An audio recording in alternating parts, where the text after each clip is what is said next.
Hello, everybody. I'm John Murphy. Welcome to On the Homefront. I hope you're with us live here on WILI on this Wednesday afternoon. We're at AM 1400 and 95.3 FM. Our shows are also videotaped for the radio station YouTube channel, where all of our afternoon shows are there posted for you 24/7. So if you do miss us live here on Wednesdays, catch us anytime. So the stories that we share with you are available throughout the year here through YouTube. We're happy to have you here with us.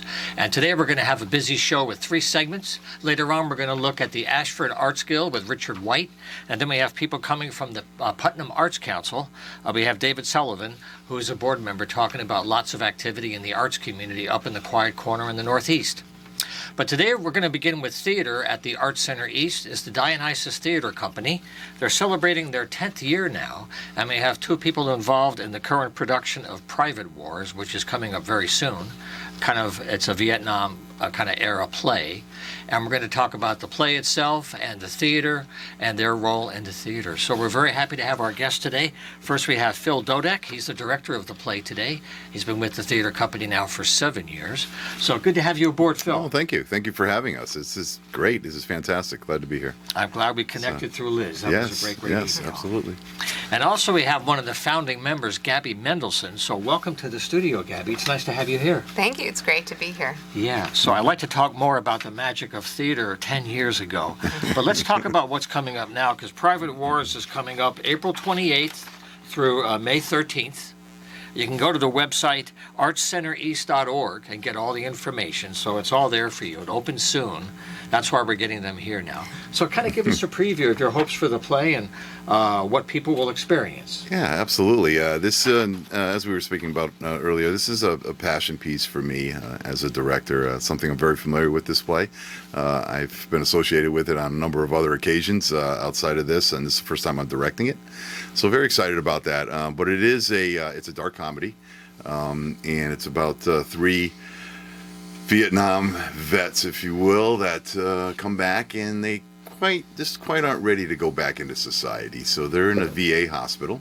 Late 70s, early 80s is the time period that we're shooting for here in this play, and they all have a reason to be there, and it's whether it's something. They all have physical injuries from the war, but they also have psychological struggles. So as they go through this trial and tribulation period, they get to know each other, right, play pranks on each other, go through the doldrums of daily life in a VA hospital, and as we said before, it's thematic throughout the play where they'll ask each other, or they'll tell each other, you can get out of here anytime you want. And it's funny that each one will say that, but yet they'll turn around and say they can't leave because they have to accomplish something before they go. Mm-hmm. So, like I said, it is a dark comedy, a lot of humor in it. 3 just fantastic, very blessed, fantastic actors we have for this. Some local folks that are professional grade actors, in the community theater world in Connecticut, and so we're very, very excited about that. So that makes my job a little bit easier as a director. But very excited that Gabby has allowed me this privilege. She's very, very particular about who she allows to enter her space, and so I'm very honored to have that privilege. So looking forward to this. Mm-hmm. So maybe, Gabby, you could join us and share Sure. the thoughts that led you to choose this particular play when you programmed the year, because part of your fun is deciding, well, what's going to happen in 24, right? Mm-hmm. So when all the stuff was up in the air and you were throwing the sticks to see what settled, how did this one come up? Well, I mean, everything I do or I hope to do is built on what inspires people as well as ourselves. And so the people that I work with, their inspiration, what motivates them, is also something that contributes to what we do. And I know for Phil, this was a very inspiring piece. And when I read it, I felt the same way. And so how we choose our pieces, it really is built on that. Sometimes it's built on evenings of play readings, a little bit of beverages and some great food, and then we all together collaborate, and it's really, that's the beauty of theater, is that collaboration, which is what's got me to this point. Right. Gabby has said to me in the past too. It's, especially as a director, and she's no stranger to that and has directed me a number of times.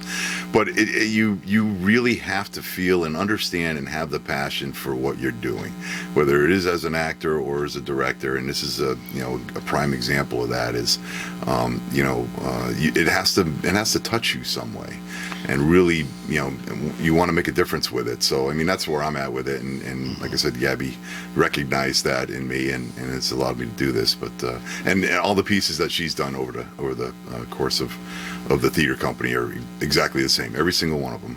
There was some passion and connection behind it. So yeah, it's a beautiful thing. Yeah. So before we leave the topic of private wars, one of the things I enjoy asking about is the actual physical creation part of the story, because you start with words on paper usually, and you put it in your head, you process it, and you say, well, what comes to my heart and my eyes, and how do I manifest that with whatever resources I have available? Big budget, Cecil B. DeMille, small budget, no budget, It's the scale, right? Yeah. So how did you decide to use space and blocking, and also your black box format? Yes. People are still learning about that. Yeah. That's a whole different frame, of its own. Yes, exactly is. Right, And this theater, I highly recommend it. It is a small format theater, about 50 seats. It's a area of the Arts Center that we transform every single play that we do, so it's unrecognizable when you walk in. It just brings you right into the moment.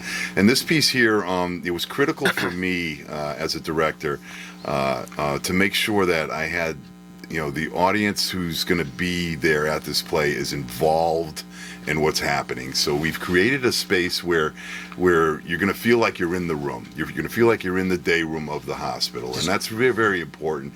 So you're within a couple of feet of the actors. I mean, that's how close you are. So you experience it firsthand, right up front. So you're part of that scene. We've even added a little extra. We put a couple tables in there that some audience members can sit at as well. It's like another part of the ward. Yeah. Right? So they're part of that, right? So and as you create, it's interesting when you work with actors and especially being one, and you know your little trouble spots or your little nuances and things like that. But when you work with actors, it's you and Gabby has taught me a lot about this as well as a director. Is you really have to allow them to be who they are, and try to draw the best out of them by understanding who they are. So, you can't just go in and say, I want you to do this or act this way because that's what I want. You have to allow the actor to create and develop and become that person, and then just slightly nudge them and guide them as you go. Some actors take more than others in terms of just understanding or conversation, or everybody works in different ways, right? So True. taking those words off the paper, like you said, off a script, and developing that into a living, breathing thing is tremendous. It's so exciting, but it really is up to the actors to create, and you just help guide them along the way by understanding the story and having that as your passion piece as well. It makes a big difference. Like I said, I'm very familiar with this piece. I was in the military myself, so my What father, branch did you serve? I served in the Army. In the Army. I actually grew up right here in Willimantic. That's right, you mentioned yes, that. I did. Yeah, went to Wyndham High School, and all that good stuff. And I won't tell you what year I graduated, but it was in the '80s sometime. There you go.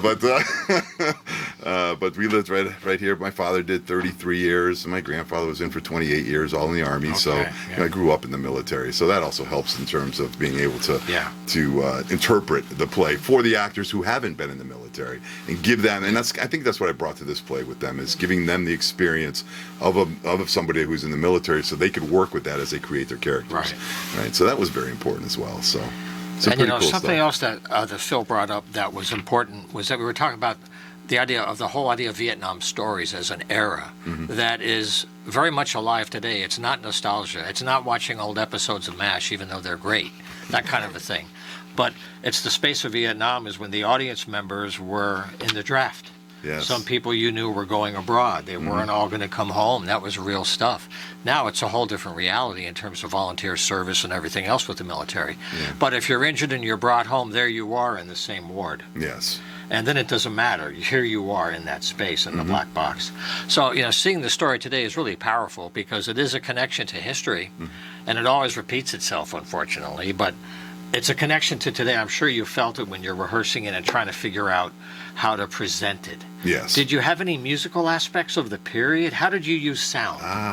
So Am I giving things away? this sound is one thing. Creating an atmosphere for the play is something that Gabby specializes in. Okay. I leave that to her. So she's been able to create just this environment with all the plays that we've done, just an environment that's such an integral part of the play, no matter what it is. And she's done that again. She hit it on the head again with this one. It's a difficult play because there are 15 maybe blackouts. So it's quick scenes. Okay. And it's blackout. That's a challenge. Yes, it's a challenge for the actors moving around stage, and the crew, too. in and out, and then what do we put in there for sound? How do we handle music? Things like that. So she's done a masterful job putting that together. So I think if you come and see the show, you'll be very pleased with what she's done. But it's all it's just her creative ability to do that. That's it's amazing. It still amazes me. It's not I couldn't do it. That's not my forte. But it's amazing to see her do that. Well, I just want to mention, in case you're listening to our conversation on the radio today, we're looking at the Dionysus Theater Company right now with Phil Dodek and Gabby Mendelson. Their performance is coming up of Private Wars. It's going to run from April 28th to May 13th, and you can go to the website artscentereast.org to get more information about that. But we have a few more minutes. So one thing that I've really come to love as I talk to different theater companies around the region is the internal process that affects the acting.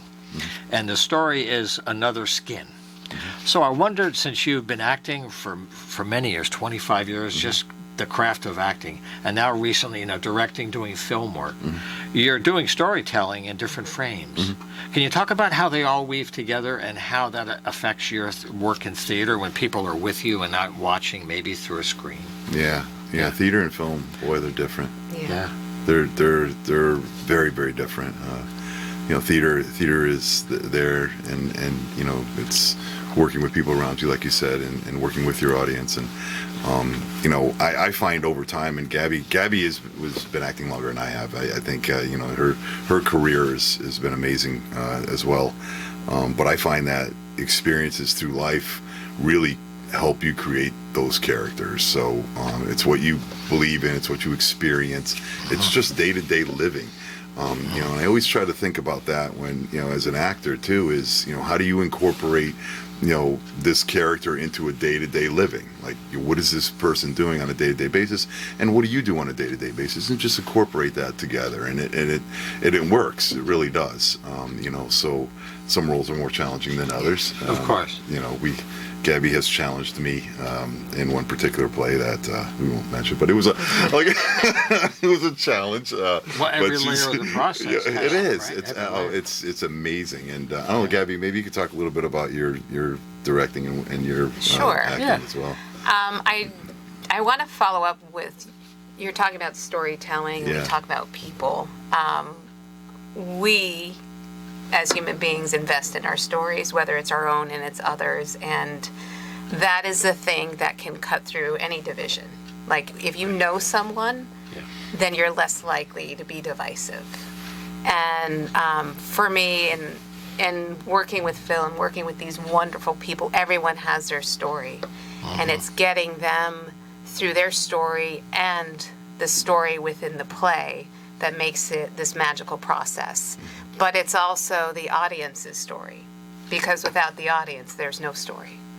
And so when we come into this space, and it is a lovely, wonderful, intimate space, the audience has to leave everything that they have that's tied them to the outside world outside, and they have to be present. And I think that is just huge for today's world. And so I am incredibly honored to work with amazing people like Phil that have brought their whole spirit in their life. And as a director, I know that the people I work with are giving me their soul. Right. In the sense of, and I have to honor it. Yeah. and I have to be gentle with They're a it. vessel. They are, Well, and that's it's the gentle. I mean, you're vulnerable. Yeah. If you're giving yourself to something, you're very, very vulnerable. So as a director, Yeah. and this is something Gabby has taught me, is that you have to be very careful with the actors in terms of their vulnerability, because they're opening up to you. They're giving you everything that they have emotionally, and you have to treat that with respect. And so, so that's a key component of it, I think. Yeah. Yeah, that's a really nice way that Gabby explained that. It's kind of like if you wanted to have a dance partner, you need a partner to dance. It's almost like if the story's not told, it's not real. Yeah. Right. Because without the audience, you're not complete, right? That's the wall in a way, Yeah. I guess. Exactly. And maybe one last thing I wanted to ask while I have these practitioners here is for new people, novices. We were talking before about how wonderful people sometimes take a long time to overcome their shyness. I could never do that. I don't have the chutzpah to do something like that. Can you help people get over that wall and how you see people coming in and their early resistance or whatever it is, that fear, if they get into the waters, they're not that deep after all? Absolutely. Or whatever analogy works. Yeah. I think it's, to take, because we talk to people all the time, and and as I said before, with audience members, you'll talk to some folks after a show, and they would say that I wish I had the courage to do that. Right. So take that first step. It doesn't necessarily have to be acting.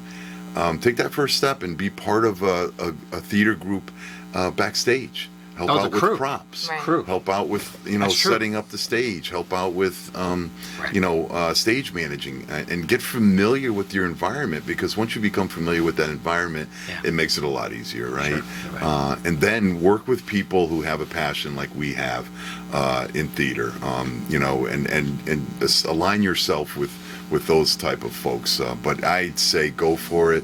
Don't waste your time not doing it. It's time is so precious. And it's too short.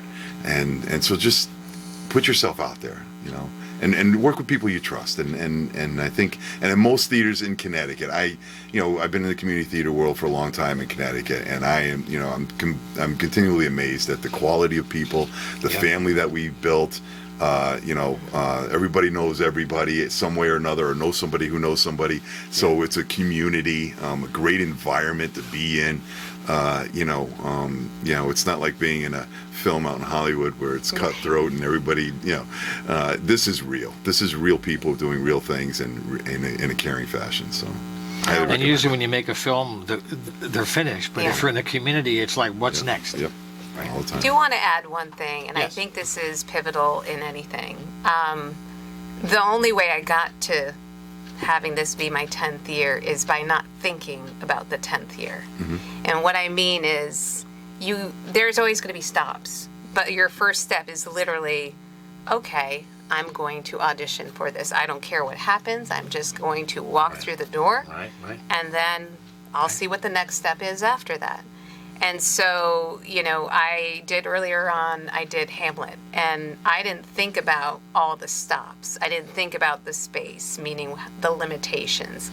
I just thought, okay, I have this play. First step is I need to cut it down. Second step is, and if you just The castle won't fit. Yes. Sorry. So you literally have to just take it one step at a time and do it with your heart, and you'll never go wrong. That's a great way to end our conversation, too. Or I should say for this installment, because we're going to come back later in the year for the next few productions. Yay. But I have to congratulate you, because it's really a marvel to have somebody commit 10 years of their precious time that Phil mentioned, to stay from the beginning, going through those steps along the way. So that's a wonderful accomplishment. Thank you. To look back on that list, that's a big one. Yes, it is. It's worth noting. It's amazing. Thank you. Well, thanks for being here. I wish you a Thank great you. success, and I'm going to catch one of the shows. Yay. Awesome. Absolutely. It'd be Great. great to see it in action. Yep. And again, it's April 28th to May 13th, just a few miles away from Willimantic and Vernon. They're off of Route 30. ArtsCenterEast.org is the website. Everything is there for you. So I wish you a great season ahead, and thanks again. We'll have you Thank back. you. Well, It was a thank you pleasure. very much. Really appreciate it. Absolutely. All righty. Well, we're going to take a short break now and take a look with Richard White at the Ashford Arts Guild, and then come back with a segment about arts in Putnam. So stay with us. Okay, we're back for the second part of the program today. We're very glad to have you with us here on AM 1400 or FM 95.3 or the YouTube channel for WILI. We're on the Homefront today, and our second guest is from the Coventry Art Guild. I had the Ashford Art Guild in my mind before because I was on the phone with someone before today, because they've been guests before. But right now we're looking at Coventry with Richard White, who's the president of the Guild. He's going to give us an update as we get into spring. Welcome back to the studio, Richard. Good to be back, always. It's always a pleasure to be here. Okay. Well, we're kind of peaking. We've been, we had a quiet winter, and then we sort of were crawling out of our COVID cave. And I think the last time I talked to you was in December, around the holiday time. Yeah, we were right? just ramping up to get our program going for years. So we've had a couple of good workshops, and we've got some very exciting things coming up. Okay.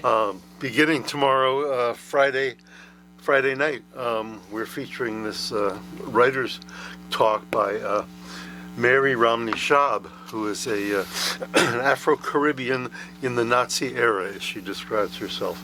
And she has written an oral history memoir based on her father's experience as a merchant marine seaman in prison camps during World War II, and it's a very dramatic read. I've skimmed it a little bit, and I'm very looking forward to hearing her talk. But she's published this book based on her conversations with her dad and about his experiences in the Nazi camps, and it's a very it's a whole new dimension of that reality that we are pretty ignorant of. When you think about how people are treated in different contexts. Well, and as in many people in my family, many years he never talked about it. And she finally goosed him to talk about it, and recorded oral history and his stories. And so this memoir is based on the years of his experience in prison camps and so forth. So I'm very excited to hear that. That's Friday night at Millbrook Place in Coventry. As our one of our usual home bases in the village. So we're very looking forward to presenting that. It's going to be a multimedia presentation. She has slides. We've invested in a 65-inch TV screen to fill the hall with the glorious presentation. That's a nice upgrade. Good for you. And there's music and all kinds of AV wizardry, I'm told. So really looking forward to that. Well, I think part of that was that you had, the last time I was here, you had gotten a grant, and that was helping you with some of these facilities, right? Well, that's that whole cycle of 2 or 3 years of grant money has been very beneficial for the arts groups. We're hoping that the state steps up and votes this current budget measure through to get at least a good portion of that funding back in, because the federal portion has dried up, so that we're depending on the state. But it's been a good run. Yeah, the COVID money's been pretty much used, and now it's back to the state as a source. That's right. Well, we'll find out by early May, maybe mid-May, how that's going to work out. They're in their last couple of weeks, I know. There you go. Going on. Okay. So that's Mary Romney Schaub. A week from Friday, this is a step out for us. We're going to start a poetry open mic. It's going to be this is actually the first of 3 Fridays. The 4th Friday of April. Then we're going to do it again in May and in June. So it's an open mic poetry reading, very popular. An attraction, we think, for a younger crowd. There are many of them around the region, and I go to meetings and I run into all of these writers who make the cycle. They make the there are dozens of them all around. So some of them are looking for places to talk too. They're still looking to present that. It's like a musician needs a venue. Yeah, that's right. I've played open mics as a musician, amateur musician. Yeah. And this is the poetry angle on it. That's excellent. So and that's a week from Friday, again at Millbrook Place. Refreshments, all are welcome, and we're looking forward to having an exciting time in that. It's a new programming idea, and looking forward to setting the house on fire with a zesty young troupe of young poets and so forth. So and on the heels of that, a week later, we're right here in Willimantic. We're doing a members show. We do a members show or 2 each year for our member artists. And this is down the street at the new Coffee Break Gallery at Wyndham Arts, which is on Crescent Street in Willamette. They've been getting busy there. They've had a lot of things going on. And a lot It's of another events going space. on there. Yeah. Diane Nadeau is making it happen. She's a real mover and shaker, and so they invited us. There's an upstairs room that's taken on the Coffee Break Gallery title, and we're going to do a member show of our people. We're just collecting the work, and that will be.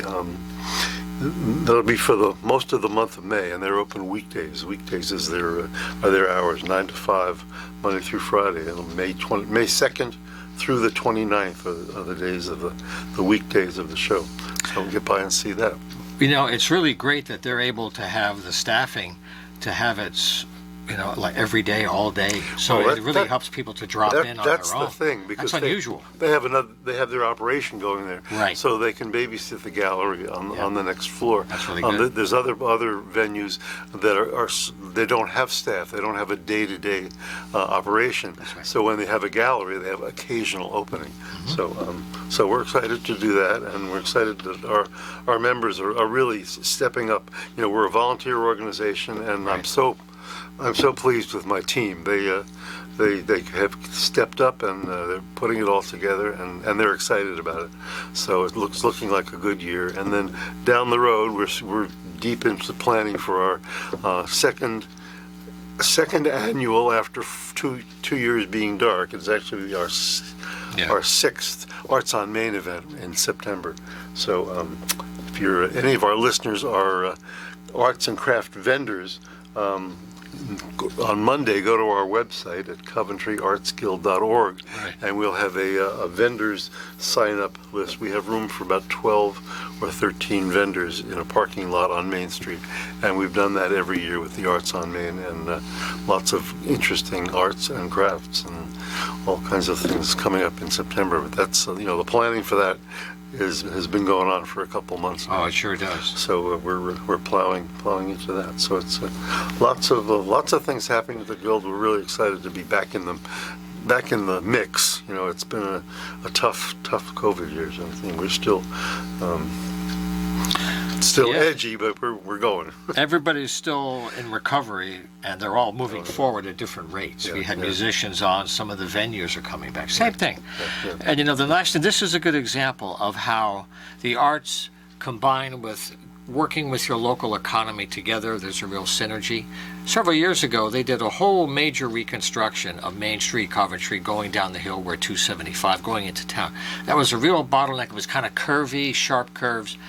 But that area had so many things that were trying to happen. So they spent some money, and everybody went crazy for 2 years of construction, and now it's a dream. It's Going wonderful. down there, it's a beautiful ride, and isn't it perfect for you to set these things up? Yeah, Every year, we're it's right already in the there. thick of it. We're Right there, every year. And the hall, which is a Millbrook Place, is across the street in the back of the parking lot from the famous Bidwell Tavern.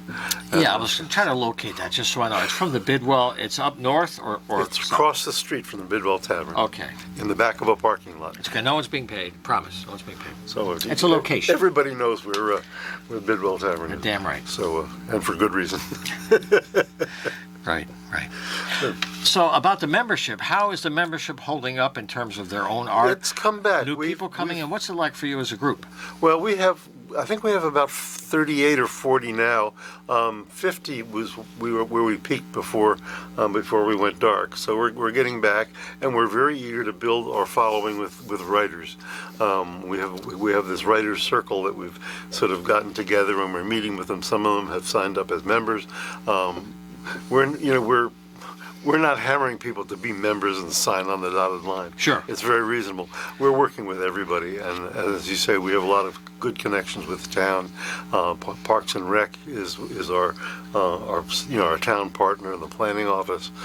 They both participate in our Arts on Main thing. So, and our library, our public library, Right. is in the throes of rehabilitation, and that will be open midsummer, we're told, and so that will be a feature of our Arts on Main as well. So we work with Margaret Kahn, who's the director there, and it's turning into a nice synergy sort of survival and rehabilitation of the town, and most of the storefronts in the village now are occupied. I think you would be hard pressed to open a new store down there, because I think they have tenants for all of them. Lots of interesting new things. No empty storefronts, so to speak, huh? So Isn't that great? I love that. I love that. So yeah. it's a happening place, and we're proud to be there and be part of the team that's making it go. Well, I'm going to take a moment to embarrass Richard, because he was awarded an Arts Hero Nomination Award this year through the Office of the Arts. These are people that have been acknowledged as making a real difference, where the individual affects a lot of people with the ripple effect of things that are consistently done over time, and it feeds the community. So, Well, I have to say that to you, to thank you, and to let people realize how much one person can make a difference. well, it's right? I always go back to the team. I would rather be called the champion, because I feel like I'm an important feature of a championship team, and that's what we've got. We've got Barbara and Tim Timberman are pulling their weight. We've had Tim on before, yep. Kathy Lepek, a calligrapher, writer. Aline Hoffman, who's a fine painter and craftsperson, and these people have been in the village lots longer than I have. Many of them. I've been there 20 years, but I'm a youngster. Yeah. I'm a youngster for compared to some of them. So it's a great town. It's a great place to be, and we've had wonderful support from our town leadership. John L. Sesser himself won an award here in Willimantic just a week or two ago for his role in bringing arts and culture support and finances to the town. I think Coventry was one of two towns in eastern Connecticut that passed some of that ARPA money onto arts and culture in their town. So there's a lot of commitment, and it's a happening place. That's what it's. Yeah. It's a nice thing to see, because one thing that's changing now in the arts world, at least in terms of government funding, is arts and culture and tourism kind of used to be separate silos that were related, but the money were different piles and the communication wasn't always straight. So what they're doing now is realizing it's a collaboration of all three with different aspects of the economy, helping people in different ways. So that lack of, I don't want to say competition, but it was a natural difference that it caused more confusion sometimes about, why can't projects cross lines? Well, now they're all in a team, so to speak. My motto is that a rising tide floats all the boats. Everybody benefits, and it becomes a synergy, and Right. The whole community is better for the efforts of a lot of people working together, and there's just a wonderful social piece to it. You have you know your town, you know your neighbors, and it's just a really good feeling and a welcoming place. That's the best part, is the social. It isn't about money at all. It's just getting out and enjoying the space. Definitely not about money. It's good. I have a spouse who is a breadwinner in our family. Okay. So Well, Richard White, thank you so much again for joining us. it's always great to be here. Glad I could We'll have you back. move some of your air. We'll get back closer to May, June. We'll see how things Yeah. are going. So CoventryArtsGuild.org is the website. The open mic for poetry is Friday, April 28th at 7 p.m. It's across from the Bidwell, 1267 Main Street, Millbrook Place. Please bring the words and share them. We'll take a short break and come back and talk about the Putnam Arts Council and the Quiet Corner. Don't go away. Okay, we're back on the Homefront here. We're very happy to have you with us. For our third segment today, we're going to look at the Quiet Corner and the Putnam Art Council, which is very active throughout the year, trying to support the arts community in all of its forms. And that town has grown so much in recent years, economically and culturally. It's a great calendar to share. And what we have today is the chairman of their board right now, David Sullivan, who drove down to be with us. Thanks for coming down to Willimantic, Dave. Yeah, thank you for having me. I'm excited to be here, talk about Putnam and the Quiet Corner and what we've got going on. Yeah. So maybe before you get into the calendar, and there's a lot of stuff happening, is talk about the council and how it's working with the town and the new space in the town office building you have. There's been a lot of work throughout the years. People might, want to know more about how things are made to happen and planned. Sure, yeah. So the Putnam Arts Council is a town organization where we fall underneath the Economic and Community Development Right. branch of government. So Carly DeLuca, our new Economic and Community Development Director, is Right. kind of our town liaison. And so we're a appointed member of citizens in Putnam. And yeah, we work right out of our new municipal complex. There at the new municipal complex, It's we a have a gorgeous gallery. building. Yes, it's a gorgeous building. We're trying to use the space there as much as we can. We're trying to have more events and things happening there. And like I was saying, we have a little gallery space there that we're doing gallery shows at. Yeah. The library has an amazing space that they're doing events as well. So we're excited to be there and excited to keep it growing. Yeah. And if you want to follow all the conversational things that Dave's going to mention today, the website is a great source to stay in touch. And it's an easy one, PutnamArtsCouncil.com. Jot that down. From our house to go to Putnam's about 25 minutes. It's a great drive. So many things to do now, some restaurants, live music. The Bradley is up there. So it's a great trip, and this is the time of year when people are getting out of the caves, finally, right? Yeah, I know. It really feels like spring has sprung, doesn't it? Yeah. We had that little bout of summer weather, and Yeah. I think we're easing in, and Yeah. I know I'm excited to get out there and enjoy some of it and come and visit some of these towns that I kind of forget about when it's winter and I want to stay in my little hole. Yeah. So one thing I had to ask about is the Fridays, special Fridays. Here we have our third Thursdays. That's starting up in May, so we're looking forward to that. But how's that for you as one of your annual touchstones? Is your incredible Fridays? The whole town, they shut down the traffic. Everybody's having a great time in the streets. Yeah, John, you might be sad to hear that. I think that the first Fridays events have been moved on. The Putnam Business Association is doing now.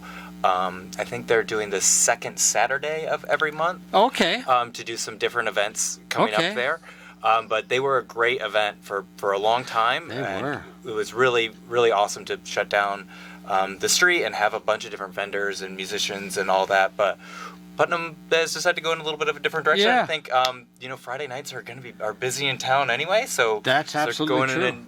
in kind of a new direction there for us. Well, we're when you think excited. about it, you think about Fridays getting busier. Well, a follow-up for the weekend would be the next day. Yes. So it's kind of a weekend extension. I understand that, and things do change. But as just a thumbs up to those people who made those Fridays happen. That was an institution. So that has a new form.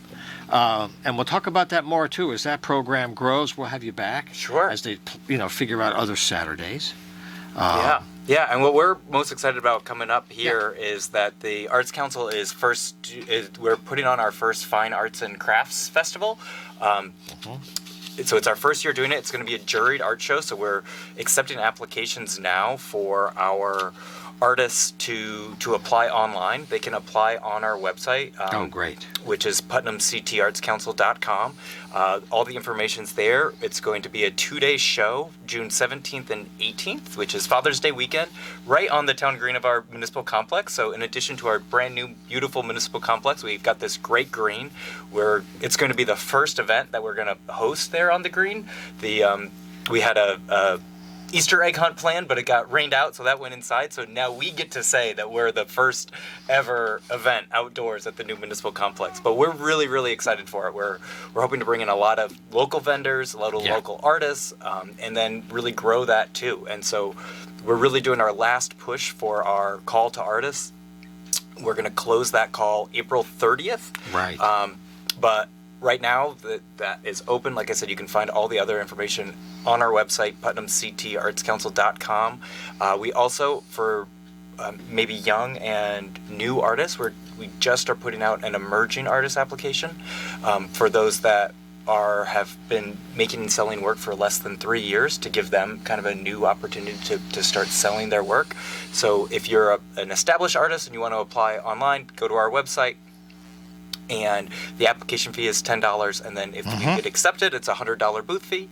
For emerging artists, for those new artists starting out, our application is free, and we will help provide those accepted emerging artists with some of the things that they may need to do their first ever outdoor festival, whether that's like a canopy setup or tables and hanging systems.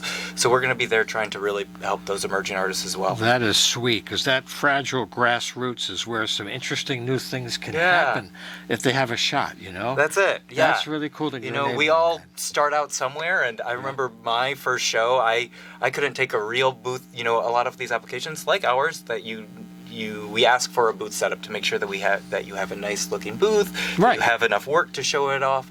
I remember the first time I ever applied to a show, I had to like set up a fake booth inside. I didn't have enough money to buy a canopy. I didn't have any tables. I had to borrow things from friends. I had to, you know, kind of sneak in some extra pots I'm a potter, by the way, Okay. to try to fit it all in there, you know, take some of my work that was on my shelves at home and put it in there to make it look like I had a little bit more work to sell. Oh, yeah, display only. Just display only, right? So that I could actually put it out there. And so we're hoping that, you know, it's hard to be, you know, start out as an artist. So to get Absolutely. that going and to understand it, I couldn't, you know, until I knew that I got in, I certainly didn't buy a canopy because I couldn't afford one as a new artist. So Yeah. we're hoping to kind of alleviate some of those concerns for those new and emerging artists there. And, you know, once they get their nerve up to do this, they're in a larger environment than they would ever normally find. Yeah. So that can accelerate a lot of things. Yeah. Right. Yes, yeah. So we're really excited about this Fine Arts and Crafts Fair. Like I said, it's going to be June 17th and 18th, and we're really hoping to bring a lot of people down to Putnam. We're going to have a couple of like snack food trucks there too. So as you're walking around, trucks.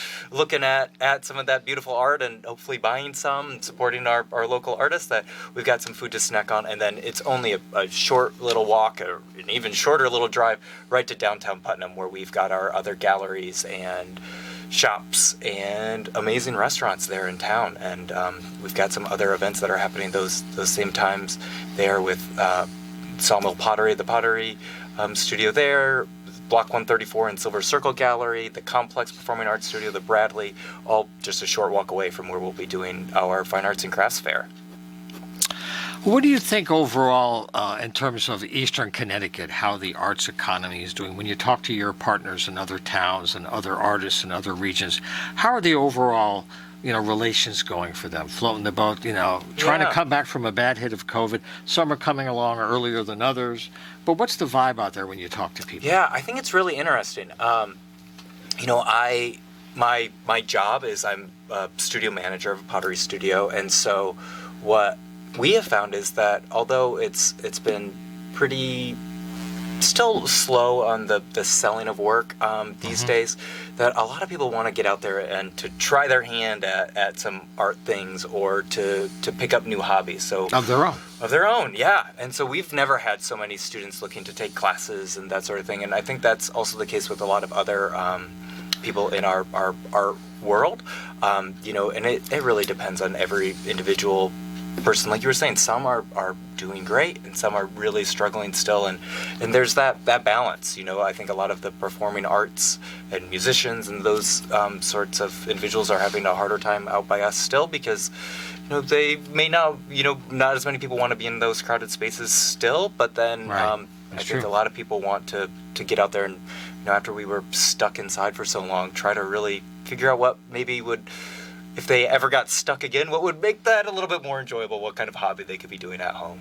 Yeah. And how about the use of the internet or social media, which are these tools everybody's using for all kinds of purposes? But, you know, I talk to many artists and they're so focused on creation and design that's, you know, they need an ad agency. They need somebody else, right? Yeah. Because they have recognized the need to do it, but it's a time constraint maybe, or maybe they're not so technologically trained yet, even though it's easy once you learn. Sure. How is that working out when you see people working with these? Yeah, I think it's, you know, everyone's a little different, and it is exciting to see, because, you know, I grew up in the age of social media, right? And I have my own social media account. You know, we're doing our Putnam Arts Council account, but you know, it is the last thing that I can, you know, have time for, right? I have to be making work. I have to be teaching my students.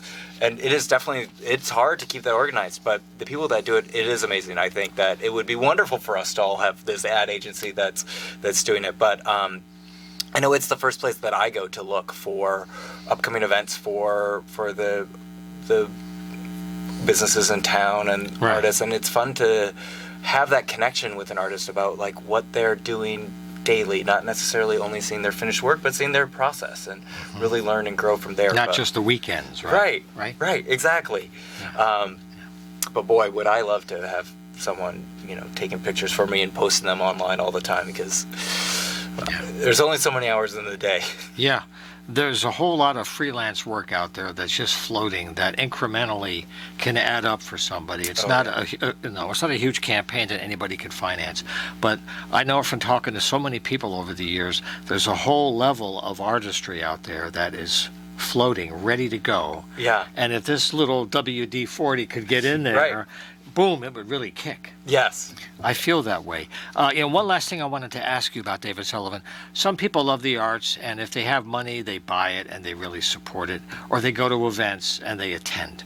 Some people volunteer with arts groups because they want to do more than just consume art or help the creation, but it's more the environment. Sure. What kind of things do volunteers do in Putnam to help with that scene?